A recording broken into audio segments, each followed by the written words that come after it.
Hey everyone, welcome back to the Deep Dive. If you're here, I think it's safe to say you're the kind of person who likes to cut to the chase. You want the good stuff, the insights, the knowledge, and you're not afraid to get your hands a little dirty, metaphorically speaking, of course. Today we're going deep on something that might seem, well, kind of basic at first. We're talking blueberries. Yeah, blueberries, simple, right. But trust me, there's a whole lot more to these little blue gems than meets the eye. We're going to explore how they reproduce, the surprising ways humans have shaped the land over time, and even touch on the long game of plant evolution. It's going to be a good one. I am excited. And we've got a great story to kick things off with. It all starts with two curious kids, Kesser and Steen, and their trip to the local plant nursery. Yeah, their simple observation about the price of blueberries sets off a whole chain of events that leads to some pretty fascinating discoveries. So picture this. Steen is at the grocery store, and he's just seen the price of blueberries, and it hits him. For what you pay for that tiny container, you could almost buy the entire bush. And that sparks an idea. Why not grow their own? It's that kind of everyday observation that can really get you thinking. Like you see the cost, you imagine the potential, and suddenly you're down a rabbit hole of questions. Exactly. And Steen, being the enterprising young man he is, suggests to his friend Kesser that they could even grow enough to sell some. It's a pretty brilliant idea, right? And that's when Kesser chimes in. Hey, he says, why don't we ask the man in the green shirt at the plant nursery? You know, like he's some kind of local sage or something. I love that. The man in the green shirt. It sounds like something out of a storybook. Right. So they head over to the nursery, and Steen is immediately struck by how orderly everything is. All these little plants lined up in perfect rows, like they're in some kind of plant kindergarten or something. It's a funny image, but it makes you think about the level of care and planning that goes into cultivating plants, even at that early stage. They eventually find the man in the green shirt, and he's watching a report on TV about a storm. Turns out, he had actually traveled to those very areas 25 years ago to learn about growing blueberries. Talk about a coincidence. At first, he thinks the boys might be looking for a job, but they're a bit young for that, you know. And then he throws out this really interesting proposition. I'm curious, what does he suggest? Well, he tells them they can harvest blueberries from the nursery's rows, the ones behind the plant school, he calls it. They can then sell these berries themselves, essentially running their own little business during their summer holidays. Steen, who had actually enjoyed picking strawberries before, is all over it. Yeah. And you know what? This experience sparks another idea in his mind, an idea about actually growing blueberries themselves. So it's going beyond just the selling. He's thinking about the source, the cultivation, the whole process. It's exactly. Steen decides he's going to ask his dad to invest in a few blueberry plants for his mom. He figures he can pay him back with the berries they harvest over the summer, and more importantly, by learning how to take cuttings from those plants to create even more plants. He's already planning for the future, thinking about where they could even plant those future blueberry bushes in a few years. It's impressive, right? He's got that entrepreneurial spirit. He's connecting the dots, seeing the long-term potential. He does. And his dad, who's described as, let's say, a very persuasive fellow, is a little hesitant at first. But Steen lays out his plan.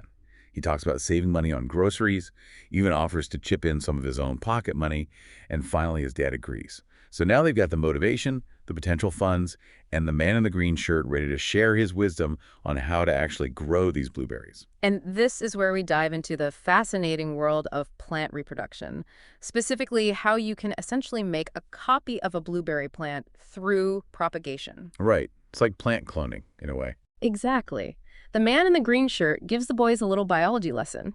He explains that plants can reproduce sexually through seeds, which creates a mix of genes, just like in humans, but they can also reproduce asexually.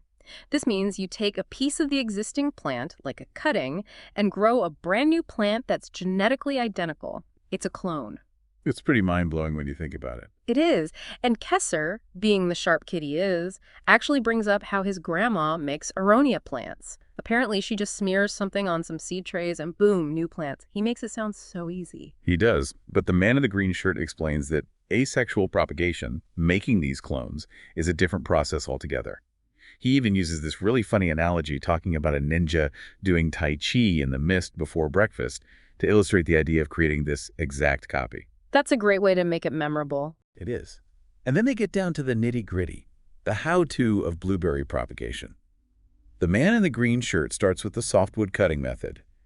This involves taking new shoots in early summer, the ones that are green but not too soft and bendy. He tells them to look for a piece about 10 centimeters long, keep a few leaves at the top, and remove the leaves from the lower part of the stem. Oh, and he mentions you can use a rooting hormone to give the cuttings a little boost. Rooting hormone? What's that? It's basically a little helper that encourages the cuttings to develop roots. The man in the green shirt explains that the key is to plant these cuttings in moist, well-drained soil, maybe mix in some sand, and keep them in a shady, humid environment. He even suggests putting a plastic bag over the pot, as long as it doesn't touch the leaves, to create that extra humidity. He says roots should start to form in a few weeks. So you're kind of mimicking the natural environment where these cuttings would thrive. Exactly. Then he moves on to the hardwood cutting method. This one's done during the plant's dormant period in winter. You use mature shoots from the previous year's growth, about 15 centimeters long, and make a clean cut just below a bud. You remove all the leaves and plant these cuttings vertically in moist soil, burying about half of their length. He tells them to keep them in a cool, frost-free, and moist place until spring rolls around. That's when they should start to sprout roots and new buds. So it sounds like you're using the plant's natural cycle to your advantage. You are. And finally, he talks about layering. He does mention that it's a bit tricky with blueberries because their branches aren't as flexible as, say, black currants.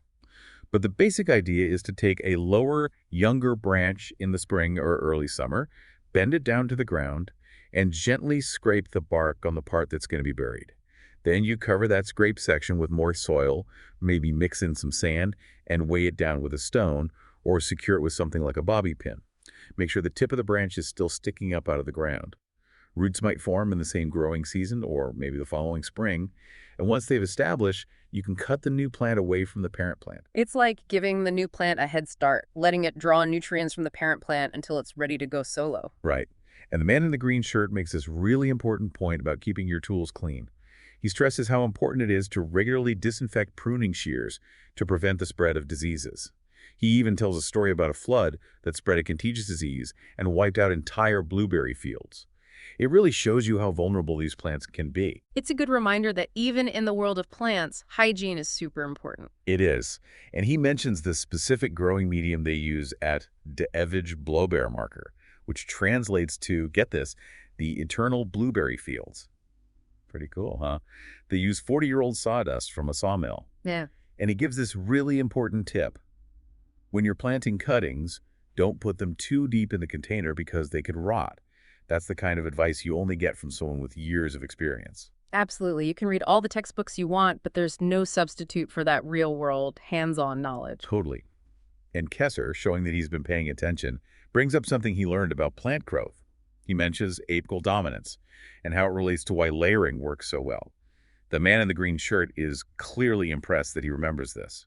So this is where the practical techniques they've been learning connect to the actual biology of plants. It is. So for our listeners who might not remember their high school biology, apical dominance is basically the hierarchy of growth within a plant. The main growing tip, at the very top, often inhibits the growth of side shoots and lower buds, and it's all controlled by plant hormones. I'm starting to see where this is going. Me too. The man in the green shirt explains that when you bend a branch for layering, you're actually messing with the distribution of these plant hormones, specifically one called auxin. By keeping the tip of that branch pointing upwards, it continues to be the dominant growth point. But bending and burying the lower part? Well, that triggers root development. It's like you're tricking the plant into growing in two directions at once. Wow, so you're manipulating the plant's form to actually redirect its internal signals and encourage root growth where you want it. Exactly. And he goes on to connect this principle to other plants like roses and apple trees. Bending their branches horizontally can actually reduce that apical dominance, encouraging side shoots and, you guessed it, more flowers or fruit. So this isn't just some blueberry-specific trick. It's a fundamental principle that applies to a whole range of plants. It is. And all this talk about how plants grow and reproduce over shorter periods, well, it gets Kesser and Steen thinking about the bigger picture. How have plant species adapted and changed over thousands of years? And how does even the land itself change over time? They've noticed how the coastline near the fjord has shifted over the years. It's that natural curiosity, right? They're going from the individual plant's life cycle to the grand scale of ecological change and evolution. They are. And the man in the green shirt picks up on their observation about the changing coastline. He explains how even in a relatively small area with similar geology, you can find completely different landscapes, beach meadows, forests, open fields, beaches with vegetation, beaches without. And he emphasizes that the key driver of these differences is often how the land is managed. He calls them soil treatment techniques. So he's saying that human activity plays a huge role in shaping the environment. He is. He goes on to say that our activities and land care practices, whether it's plowing fields, managing forests, or trying to conserve a habitat, all drastically affect what plants can grow there. And that, of course, affects the overall biodiversity of an area, even if the underlying rock and soil are pretty much the same. It's like we're constantly shaping and reshaping nature, whether we realize it or not. We are. And he touches on this fascinating point about the legacy of the Ice Age in North America. You see, those massive ice sheets that covered so much of the continent, they actually scraped away a lot of the topsoil and nutrients, especially in the northeast and central regions. So when the ice retreated, it left behind a much less fertile landscape. It made it really tough for plants to come back and recolonize. Wow, so the effects of the Ice Age are still influencing things today. They are. And here's a really surprising fact. Earthworms, which we usually think of as good for the soil, they were actually absent from North American forests before European colonization. They were brought over accidentally by settlers through their farming practices and livestock. And while earthworms can be beneficial in some agricultural settings, their introduction to North America has had some unintended consequences. They've actually changed the soil structure and nutrient cycles in ways that native forest ecosystems weren't adapted to. So something that seems like a positive change can actually have negative consequences in the long run. Exactly. It just goes to show you how complex these systems are. So as we wrap up this deep dive, I hope you've seen how a seemingly simple question about blueberries can lead to some pretty profound insights. We've explored the fascinating world of plant propagation, the intricate ways we can manipulate plant hormones, and the long history of how humans have shaped the land. It really highlights how interconnected everything is. It does. And on that note, here's a final thought for you to consider. Think about the long, often unseen history that's embedded in the plants and landscapes around you. Consider how our actions today, the way we manage our land, the species we choose to cultivate or conserve, might have consequences that ripple out over generations, even millennia.